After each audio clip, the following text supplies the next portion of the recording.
Uma alegria muito grande poder ter você aqui. A gente estava falando para os bancos, né? Mas claro que a gente estava falando para você quando estava em casa, assistindo os cultos.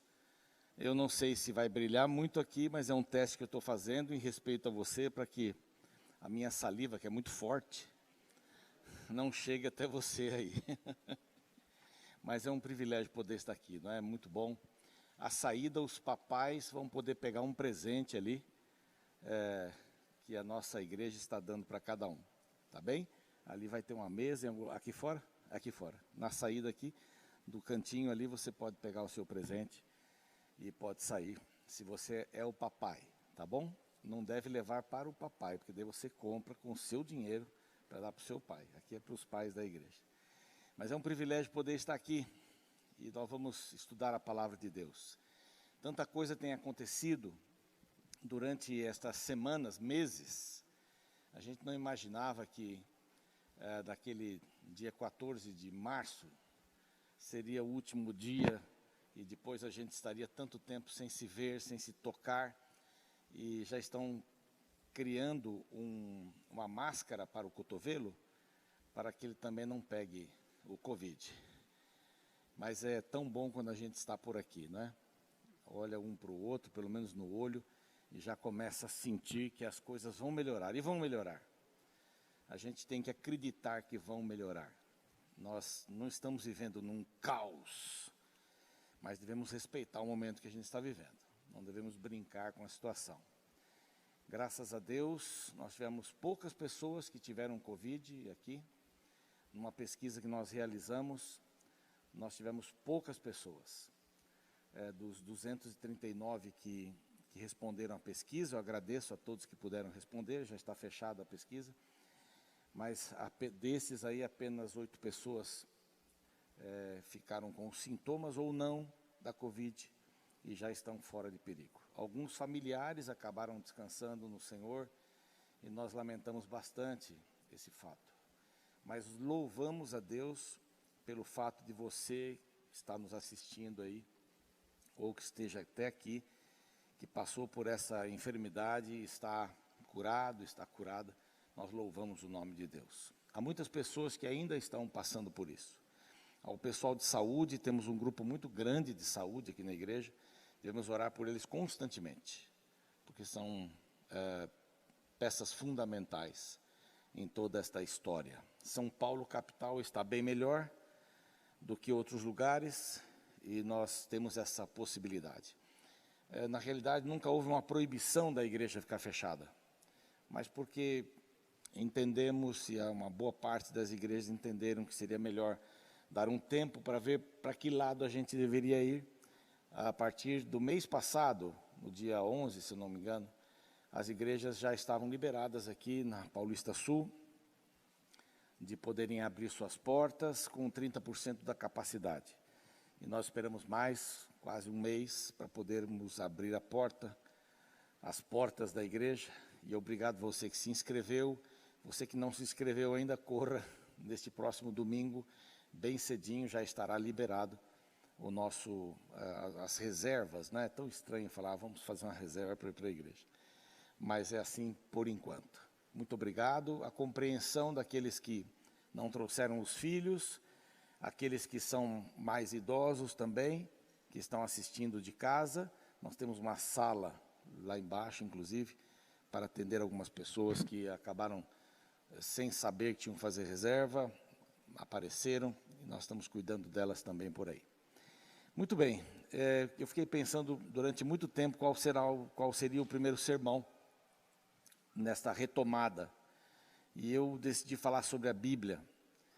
Muitos de nós vimos aí um vídeo que saiu, uma entrevista, 2 homens em inglês, e um deles contava que a Bíblia era muito importante, e uma pesquisa dizia que as pessoas que leem 4 vezes ou mais a Bíblia por semana têm um diferencial muito grande na vida, e criou uma comoção, muita gente espalhou este vídeo.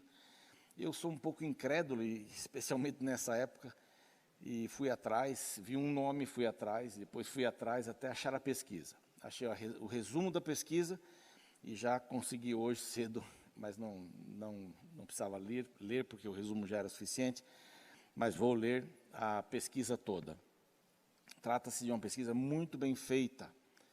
E nos Estados Unidos, 3 pesquisas muito importantes foram feitas nesse sentido, e eu apresento aqui a seguir. A palavra de Deus tem que ser a base para todos nós. Se um dia não tivermos igreja, como é que nós vamos sustentar a nossa fé? E há pessoas que só têm o contato com a palavra na igreja, no convívio com os irmãos, no sábado pela manhã, no nosso caso, e em outros casos no domingo. Mas este é o único dia que as pessoas têm um contato com a palavra. E acham que isso é suficiente para a vida, para a vitória. E esse estudo mostra que a palavra ela faz uma diferença tremenda na vida. E eu tenho alguns textos aqui para ler. Vou pedir que a Babi ou a Bruna, não sei quem está lá em cima, coloque para a gente. Isso. O primeiro texto é um desafio. Segundo aos Coríntios 4:4, nos quais o Deus deste século cegou os entendimentos dos incrédulos para que não lhes resplandeça a luz do Evangelho, da glória de Cristo, que é a imagem de Deus. Existe uma força espiritual muito grande em nossos dias, cegando as pessoas. Essa semana mesmo, uma família me pediu ajuda. O marido fazia um mestrado, e pela segunda vez, o mesmo professor, e o mestrado termina agora em outubro, estava dando a mesma matéria e complicando a vida daquele nosso irmão, não permitindo que ele fizesse a prova num outro dia, a não ser sábado. E eles já estavam assim desesperados com isso. Ele vai e procura o coordenador, que foi substituído, que se dizia ateu, logo no início da conversa, e não deu a mínima para esse nosso irmão, dando as suas razões e tudo mais. O professor então disse, olha, eu não posso mudar tudo, você se adequa, você está num mestrado e você tem que se adequar aí às nossas exigências. E ele já estava ficando preocupado. E nós temos, graças a Deus, pessoas que trabalham com liberdade religiosa, temos documentos. Eu coloquei em contato com Samuel Luz, o doutor Samuel Luz, e estão encaminhando todos os documentos para a escola. Não é um favor que se faz para um aluno que queira guardar o sábado, ou a sexta, ou o domingo. É um dever de qualquer cidadão que tenha ascensão sobre alguém que necessita ou tem essa necessidade especial de atendê-lo. E é interessante como este ateu da conversa desdenhou do cristianismo. É interessante. O ateu tem uma religião que se chama ateísmo. Não é alguém sem religião, é alguém que crê em alguma coisa, que crê que Deus não existe, faz de tudo para mostrar que não existe uma força superior atrás das coisas. Então nós estamos hoje tendo essa força espiritual que cega a visão.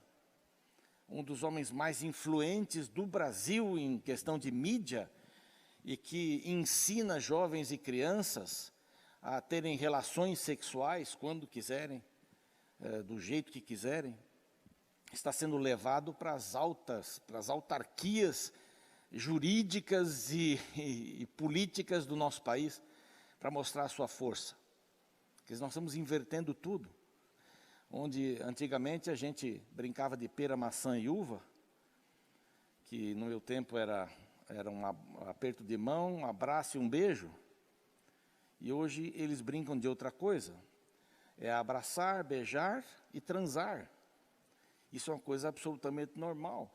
E quando um cristão quer levantar uma bandeira, diz, você é cristão? Você está baseado na Bíblia.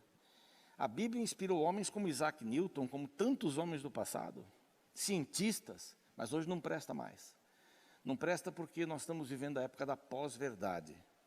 E cada um tem uma verdade. O incrível é que isto começa a bater a porta das nossas comunidades religiosas. E cada um quer ter uma verdade, a sua verdade. Isso não cabe dentro da visão, do esquema espiritual, bíblico, religioso, do reino de Deus, não cabe. Então nós não podemos deixar nunca que o Deus desse mundo, vamos voltar aqui ao texto, que o Deus desse mundo segue o nosso entendimento. Vamos ao próximo slide. é um outro texto bíblico, Salmos, ou Salmo 119, 10. Escondi a tua palavra no meu coração para não pecar contra ti. Esse é um texto bem importante para a nossa vida. Quer dizer que a palavra ela tem uma função de nos ajudar nesta luta contra o pecado que não é nossa, espiritualmente não é nossa, ela é de Deus. Deus luta por nós.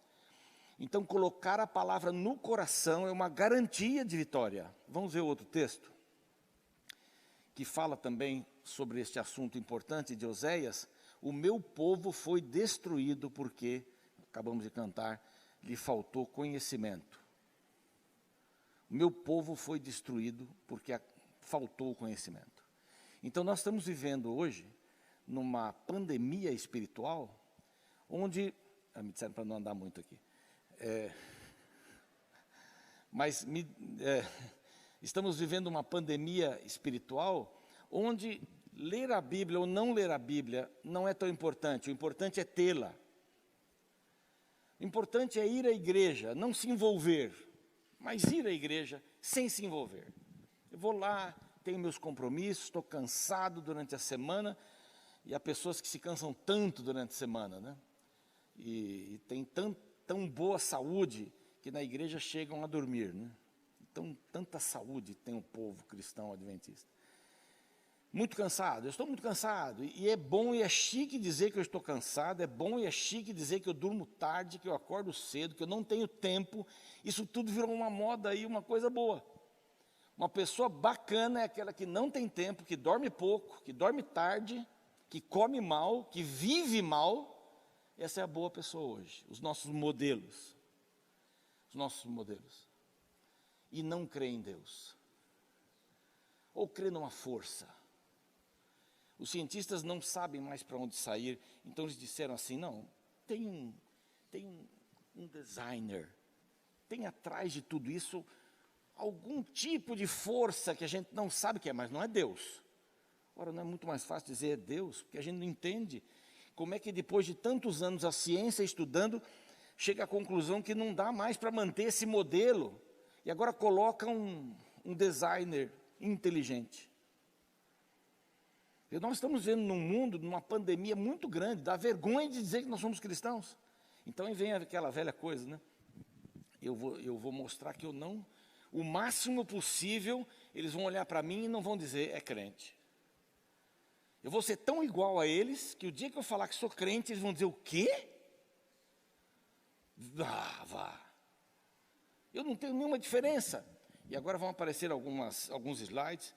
Eu tirei várias dessas informações. A Deuteronômio também, que é importante, eu esqueci desse texto. Deuteronômio 6, 4 a 7. Né? Ouve, ó Israel, o Senhor nosso Deus é o único Senhor. Amarás o Senhor teu Deus com todo o teu coração, com toda a tua alma, com todas as tuas forças, e trarás gravadas em teu coração todas essas palavras que hoje te ordeno. Tu as repetirás com insistência aos teus filhos, e delas falarás quando estiveres sentado em tua casa, ou andando pelos caminhos, quando te deitares ou quando te levantares. A palavra ela tem que ser repetida, buscada, porque senão não tem valor, eu vou fazer a minha própria verdade.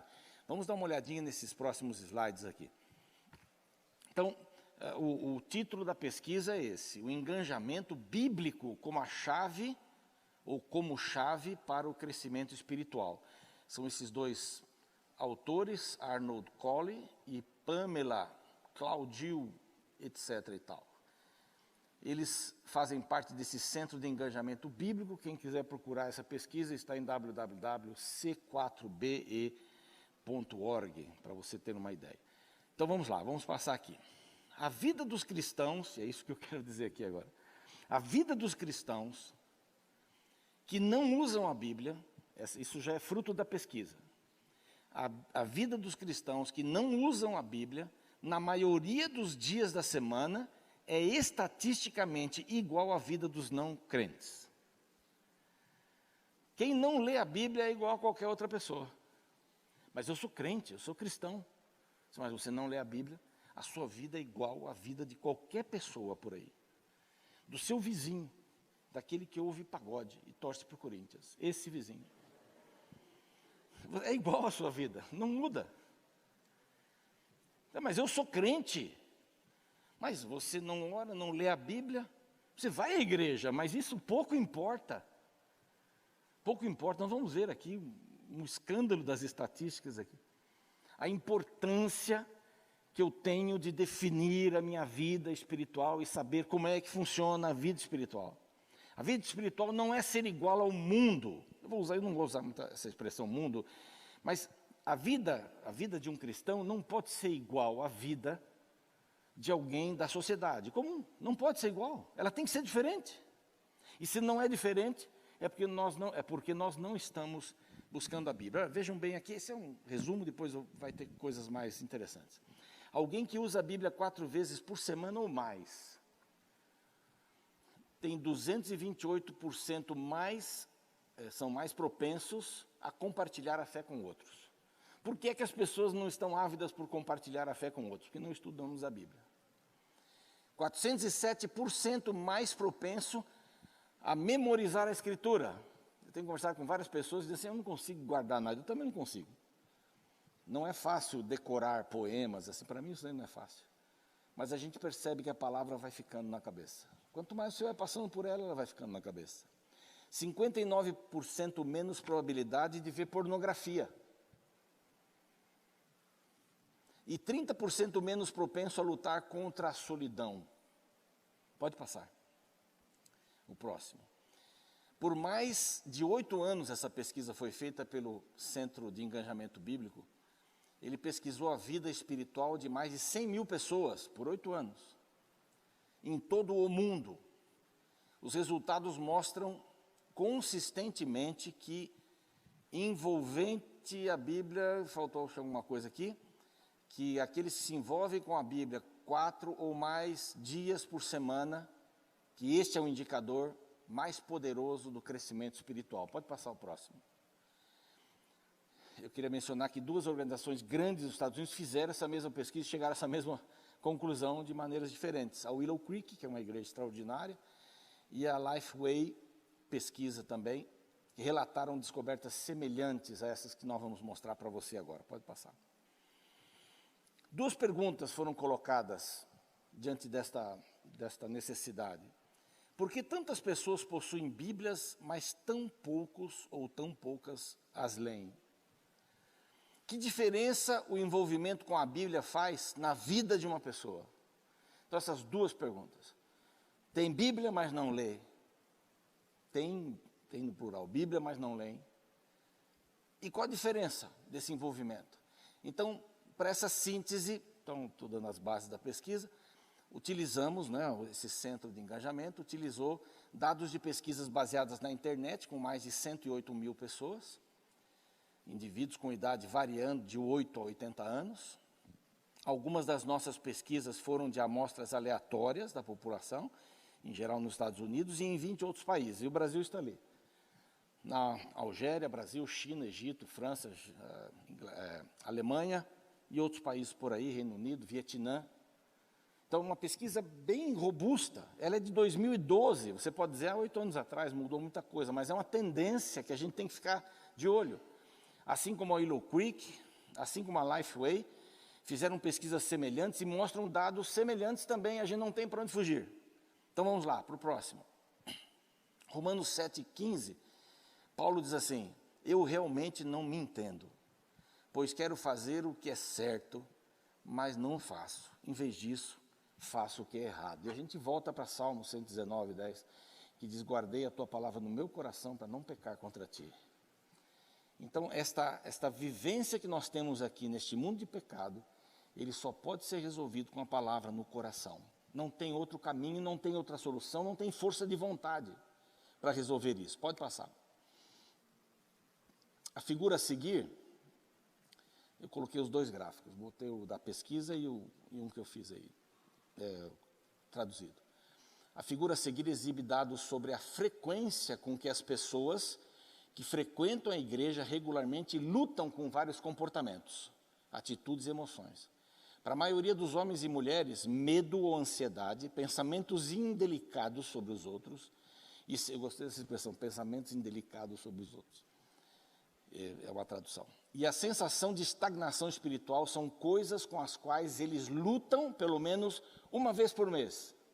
Então, esse próximo slide vai mostrar que pelo menos uma vez por mês as mulheres passam por isso. E quanto das mulheres passam por isso? 66% das mulheres passam pelo menos uma vez por mês por uma sensação de medo e ansiedade. E aí toda essa lista. 60% pensamentos indelicados sobre os outros, pelo menos uma vez por mês. 52,7% de desencorajamento. Estagnação espiritual, 50%. Fofoca, o mexerico. 47%. Tem gente que é todo dia, então dá uma compensação para aqueles que fazem pouco, né? Sentindo que não consigo agradar a Deus. 47%, pelo menos uma vez por mês. Solidão, 46%, uma vez por mês, pelo menos. Gastos excessivos e manuseio incorreto do dinheiro, 44%. Comer demais, isso acontece com outros mais vezes também, 40%. Sentimento de temor, deixa eu ver aqui, sentimento que tenho que esconder as coisas que sinto, sentimento que eu tenho que esconder aquilo que eu sinto, eu não posso dizer o que eu sinto. Então tem aí 36%. Explosão de raiva, 35%, isso é só das mulheres, os homens vai chegar a vez deles também. Dificuldade em perdoar os outros, 32%. Amargura, 31%. Falsidade, 30%. Negligenciar a família, 20%. Ganância, 16%. Pensamentos destrutivos e violentos sobre si mesmo ou sobre os outros. Aparece agora o gráfico em inglês, está aí. É uma sequência, né, nessa queda. Pode passar para o próximo. Agora, então, os homens, pelo menos uma vez por mês, 56% dos homens têm pensamentos indelicados sobre os outros. Medo e ansiedade, 55%. Estagnação espiritual, 51%. É uma luta. Sentimento que não consigo agradar a Deus, 49%. Desencorajamento, 46%. Sentimento que tenho que esconder as coisas que eu sinto, 44%. Interessante, o homem tem mais isso do que a mulher, né? Se perceberam a diferença aí. Onde que eu estou aqui? Gastos excessivos e o manuseio incorreto do dinheiro, 41%. Explosões de raiva, 36%. Solidão, 35%. Pornografia, só aparece nos homens, interessante, 34%. Amargura, 32%. Falsidade, 32%. O outro é 8% e esse aqui é 0%. Dificuldade para perdoar os outros, 30%. Comer demais, 30%. Fofoca, 28%. Negligenciar a família, 28%. Ganância, 22%. Pode colocar o outro gráfico, que é a pesquisa do relatório. Pode passar para frente. Então, pelo menos uma vez por mês, no mínimo, os seres humanos têm esse tipo de comportamento, esse tipo de guerra, essa turbulência espiritual. Então, a definição que o documento faz sobre crescimento espiritual, isso é uma coisa bastante discutível, mas é como se tornar mais parecido com Jesus, tem tudo a ver com essa comunidade aqui. Como se parecer mais com Jesus? Inclui mais do que apenas abster-se de certos comportamentos e atitudes, também inclui viver esta fé de forma proativa. É mais do que sentar e ouvir, mas é de agir. Pode passar.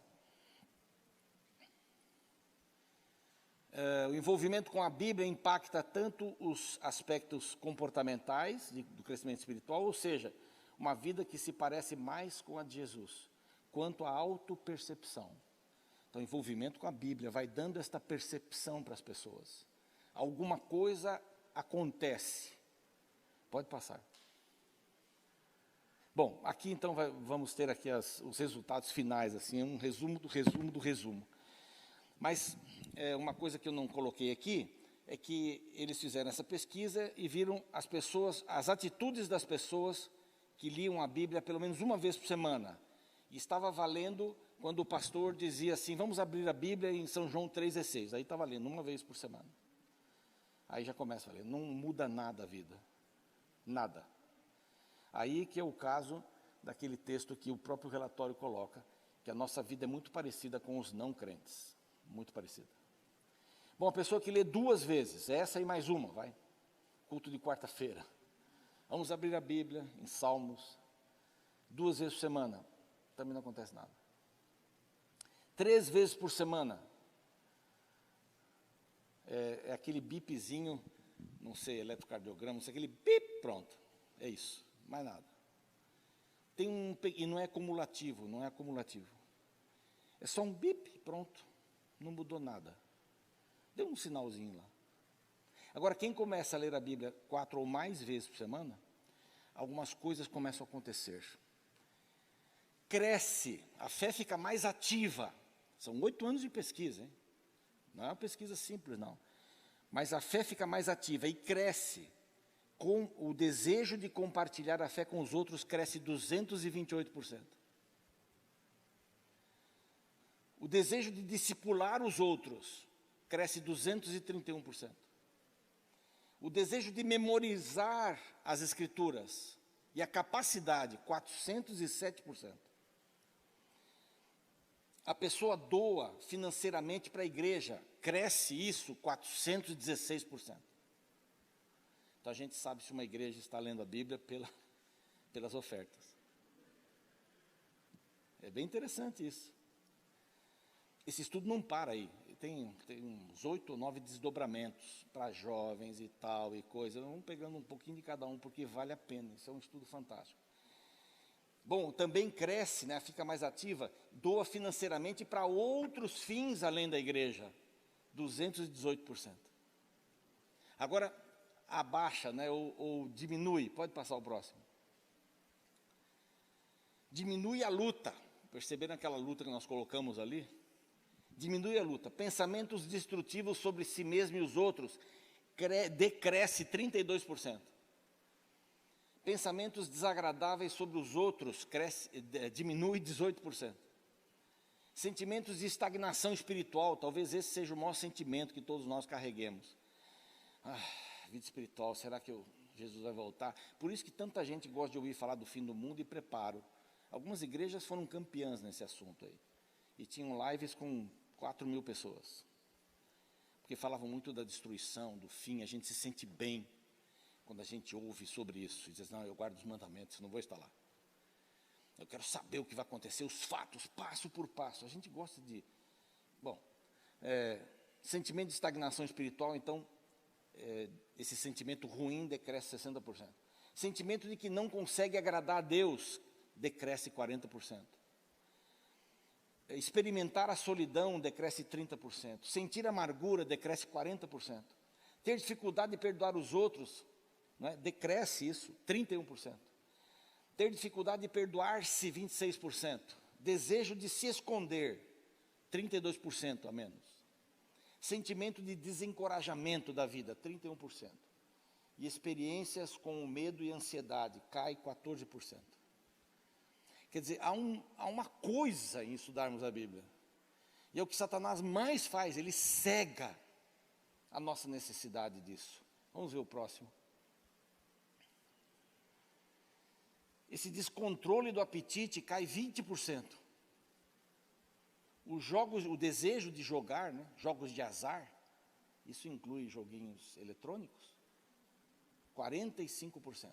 Há pessoas que precisam ganhar, precisam comprar, precisam fazer, precisam ser campeões. Então, decresce 45%. Ter sexo fora do casamento, 59%. Depois vai ter uma estatística dessa para jovens. Sexo antes do casamento, decresce também. Então, 59% de sexo fora do casamento para aqueles que estão ligados na Bíblia. Isso é uma coisa espetacular. Funciona a Bíblia. Negligência familiar, decresce 26%. Mentiras, decresce 28%. Explosão de ira, não sei o que eu escrevi aí. Explodir em ira, 31% a menos. Alcoolismo, 62% a menos. Fofocar, só 28% a menos. Precisa ler muitas vezes a Bíblia para poder resolver essa questão. o descontrole financeiro decresce 20%. Então, isso é uma coisa extraordinária, a Bíblia é fundamental. E o diabo está dizendo para nós assim, você já tem 5 Bíblias aí com 5 versões diferentes. Você já vai à igreja, você dá o seu dízimo, mas nada disso é mais importante do que a Bíblia, do que termos esse contato com a Bíblia. E Lutero dizia assim, já é falecido, né? Então ele dizia que ele não conseguia fazer tudo o que tinha que fazer durante o dia, se ele não gastasse 2 horas pelo menos estudando a palavra. E a gente faz o contrário, né? Eu quero dizer para você que esta época da pandemia está me ajudando muito espiritualmente. Porque eu nunca preparei tanto assunto para falar. Todo dia, 2 pelo menos com o meu parceiro Daniel. E ouço ainda a live da manhã porque ela é feita no meu computador. A live da manhã. É porque eu falei da live. Mas isso está me ajudando muito, contato com a Bíblia, e ainda eu gravo pelo menos 10 programas para Novo Tempo, Reavivados, que é da Bíblia. E eu estou terminando agora Cantares. Eu tinha uma noção de Cantares, mas me apaixonei. Eu achava Eclesiastes um livro negativo, pois me apaixonei por ele, tive uma nova visão. Crônicas, que eu não conseguia passar de crônicas no ano bíblico. Agora eu entendi muita coisa que eu não entendia. A Bíblia é encantadora, por isso que eu insisto e passo para pelo menos, não sei quantas pessoas aí, mas uma boa parte da igreja, o reavivados por sua palavra. É muito importante, não o meu programa, mas ler a Bíblia. Isso mudou minha vida, de pastor. Como departamental, como presidente, você prepara aí uns 10, 12 sermões por ano, aí depois vai variando. Pega um pedaço daqui, no outro ali. Tenho dito muito para o pastor Daniel, que vai ser um grande pastor de igrejas grandes. Alguém falou amém, foi a esposa dele? Não? A gente tem falado para ele, eu tenho falado para ele que é fácil ser departamental, tem que ter um, mas é muito fácil ser departamental. Se algum departamental estiver me assistindo, creia nisso, porque eu já fui muitos anos, e presidente também. É fácil ser departamental. Dependendo do departamento, você precisa só de 8 sermões, para 4 anos, pronto. E roda todas as igrejas. Você fica craque. Terceira vez que você prega um sermão, o sermão sai melhor. 10 vezes, então, aí. Mas não é isso que a gente precisa. Eu, pastor Daniel, nós precisamos da palavra também para sermos salvos por Cristo. Tá, e o que eu posso fazer? Quais são as saídas que eu tenho? Bom, uma delas é assistir o programa Reavivado. Se não assistir, já está perdido quase totalmente. Mas quais são as saídas? Vamos ver aqui o último slide. Esse daqui é uma sugestão, inclusive da própria pesquisa. Quais práticas espirituais são mais eficazes? É feijão com arroz para o brasileiro. Mandioca para alguns, outros, pirão de milho para outros. É comida simples. Não tem segredo. Porque agora eu vou pertencer a um grupo. Não tem segredo. São coisas básicas. Então, que práticas espirituais são eficazes? Ao longo dos anos, perguntamos sobre praticamente todas as práticas espirituais comuns no cristianismo. Ninguém foi capaz de prever o crescimento espiritual da mesma forma que o engajamento na Bíblia, ou com a Bíblia. As práticas que temos considerado incluem, primeiro, além do engajamento bíblico, né, que está ali também, oração. Simples assim. Oração. Mas eu oro, tá, tudo bem. Mas não é orar para comer, é orar você. E nem aquelas em família vale também, é você. Claro que oração em família é importante para unir o grupo, mas oração. Quais práticas espirituais são eficazes? Oração, engajamento bíblico, a Bíblia. Tomar a Bíblia todos os dias e comê-la. Eu quero fazer aqui um apelo para você que está aqui e para você que está me vendo também pela internet. E vai me ver. Porque é importantíssimo estudar a Bíblia. Não dá. Esse momento que estamos vivendo de pandemônia, né? É uma coisa horrível isso. Uma mãe me escreveu dizendo assim, pastor, meu filho está se esquecendo da igreja. Tem 3 anos.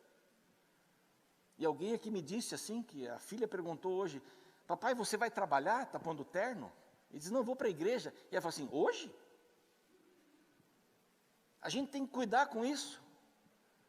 86, se eu não me engano, % das pessoas que foram entrevistadas agora, essa pesquisa, disseram que querem lives depois da reabertura.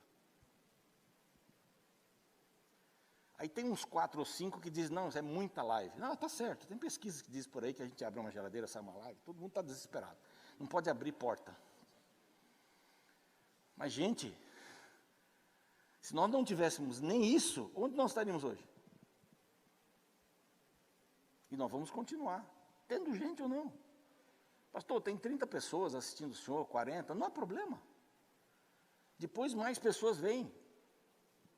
Não podem ver naquele horário, não tem problema. Se tiver 5 pessoas, a gente fala. Então nós não vamos parar, porque a gente precisa da Bíblia. E precisa dar essa consciência para todos. E precisamos ter essa consciência para os filhos. A igreja vai mudar, nós não vamos estar aqui. Ou você acha que está normal? Ou você acha que jogar o culto, o primeiro culto para dezembro é uma coisa normal? Confesso para você, eu faria isso já em maio. Em maio. Mas a gente tem que segurar as ondas. A gente não pode perder essa ligação com Deus. E muita gente se esqueceu de ser cristão nessa época. Meditação, jejum, frequência à igreja, escola bíblica e sabatina foi eu que coloquei aqui, porque estava escrito dominical. Pequenos grupos, ler livros de não ficção, livros bons, ler livros de ficção cristã, ouvir música cristã, viagens missionárias, escola cristã. Tem gente que acha que escola cristã não adianta nada porque o ensino é fraco.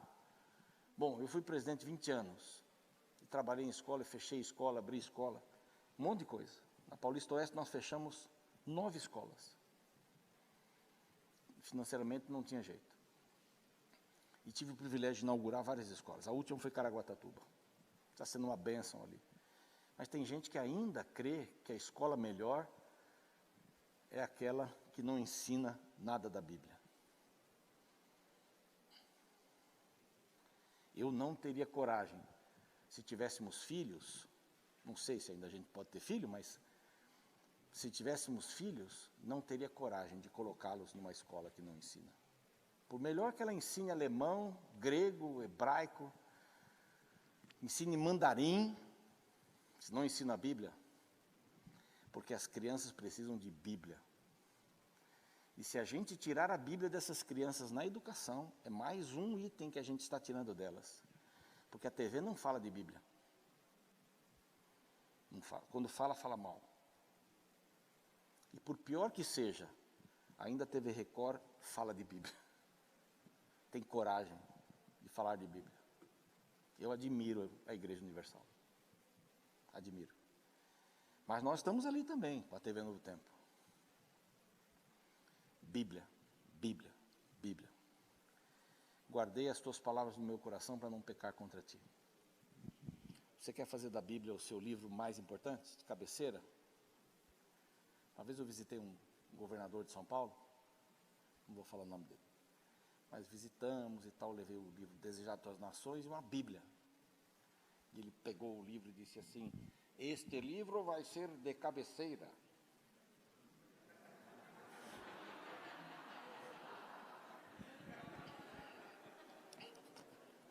Eu não sei se foi de cabeceira, mas acho que não ajudou muito. Se foi só de cabeceira, também não adiantou. Quantas Bíblias você tem em casa? Faça essa reflexão. Quantas Bíblias? Quantas você lê? Leia a Bíblia. Arroz e feijão. Um ovo fritinho lá, sei lá, uma saladinha de vez em quando, lá um chuchu. Não tem problema. Mas leia a Bíblia. Leia a Bíblia. Mais uma vez digo, leia a Bíblia. Que ela esteja no seu coração. Eu vou dar uns 30 segundos para você fazer uma oração para Deus, e você que está em casa também, nos assistindo. uma oração reflexiva, pensa um pouquinho no valor que a Bíblia tem para você e no valor que ela poderá ter. Eu não estou dizendo que ninguém lê a Bíblia, não, mas tem muita gente que lê a Bíblia. Mas ela é fundamental para a nossa vida, e principalmente para esses 4, 5, 6 meses, até essa vacina estar pronta para a gente poder lotar essa igreja de novo. A Bíblia vai ser nossa companheira. Quando Rose e eu estivemos sequestrados e presos no campo de prisioneiros, Deus nos permitiu pegar uma Bíblia antes de sair de casa. Foi uma das 4 coisas que eu consegui pegar. Um pacote de fraldas descartáveis, a saia dela, a Bíblia, e mais um negócio que eu não lembro. O cobertorzinho, tomara que amanheça. 4 coisinhas. A Bíblia foi importante. Aquela Bíblia fez a diferença. Fez a diferença. Nós estamos numa pandemia espiritual. Vamos tomar a vacina certa. Então ore, depois eu vou orar por você.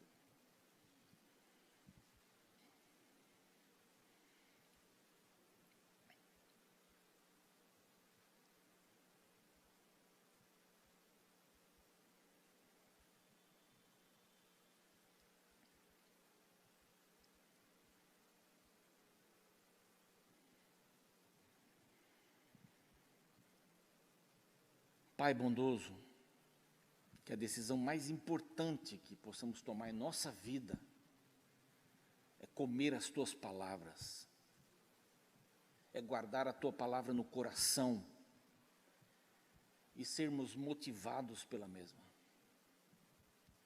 Muita coisa vai acontecer para aquele que colocar-te em primeiro lugar. Então, ó Deus eterno, venhas fazer morada em nosso coração. Venha se assentar no trono da nossa vida e que nos alimentemos da Tua palavra todos os dias, com vontade, sem vontade, porque este é o remédio que o Senhor nos deu. E sem dúvida nenhuma, nossa vida não vai ser igual aos não crentes. Nós não vamos discutir por poucas coisas, não vamos fofocar, não vamos ter medo de dizer o que estamos sentindo. Pai, nós não vamos ter medo. A ansiedade vai ser banida da nossa vida, porque nós sabemos em quem temos crido. Que a Tua palavra esteja em primeiro lugar, em nome de Cristo. Amém, Senhor. Amém.